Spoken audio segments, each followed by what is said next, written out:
एक गांव में एक किसान रहता था। उसका गांव के बाहर एक छोटा सा खेत था।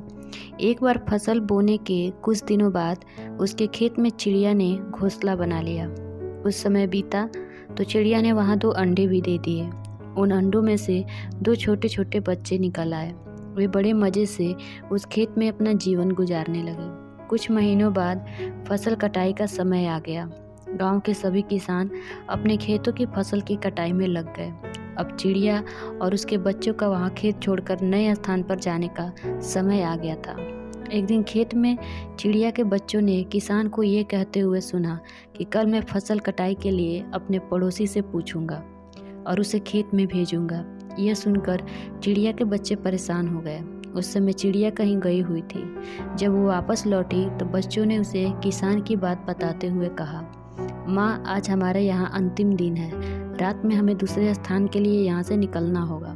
चिड़िया ने उत्तर दिया, इतनी जल्दी नहीं बच्चों, मुझे नहीं लगता कि कल खेत में फसल की कटाई होगी। चिड़िया की कही बात सही साबित हुई। दूसरे दिन किसान का पड़ोसी खेत में नहीं आया और फसल की कटाई न हो सकी। शाम को किसान खेत में आया और खेत को जैसे का तैसा देख बुदबुदाने लगा कि ये पड़ोसी तो नहीं आया। ऐसा करता हूँ, कल किसी अपने रिश्तेदार को भेज देता हूँ। चिड़िया के बच्चों ने फिर से किसान की बात सुन ली और परेशान हो गए। जब चिड़िया को उन्होंने ये बात बताई तो वो बोली, तुम लोग चिंता मत करो, आज रात हमें जाने की ज़रूरत नहीं है। मुझे नहीं लगता कि किसान का रिश्तेदार आएगा। ठीक ऐसा ही हुआ और किसान का रिश्तेदार अगले दिन खेत नहीं पहुंचा। चिड़िया के बच्चे हैरान थे।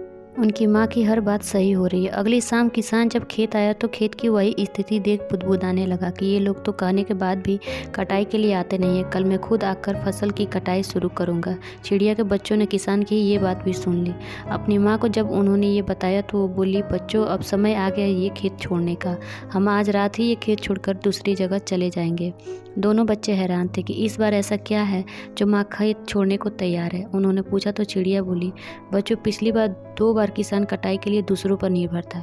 दूसरों का कहकर उसने अपने काम से पल्ला झाड़ लिया था, लेकिन इस बार ऐसा नहीं है। इस बार उसने ये जिम्मेदारी अपने कंधों पर ले ली है, इसलिए वो अवश्य आएगा। उसी रात चिड़िया और उसके बच्चे उस खेत से उड़ गए और कहीं और चले गए। सीख, दूसरों की सहायता लेने में कोई बुराई नहीं है, किंतु यदि आप समय पर काम शुरू करना चाहते हैं और चाहते हैं कि वो समय पर पूरा हो जाए तो उस काम की जिम्मेदारी स्वयं लेनी होगी। दूसरे भी मदद उसी की करते हैं जो अपनी मदद करता है।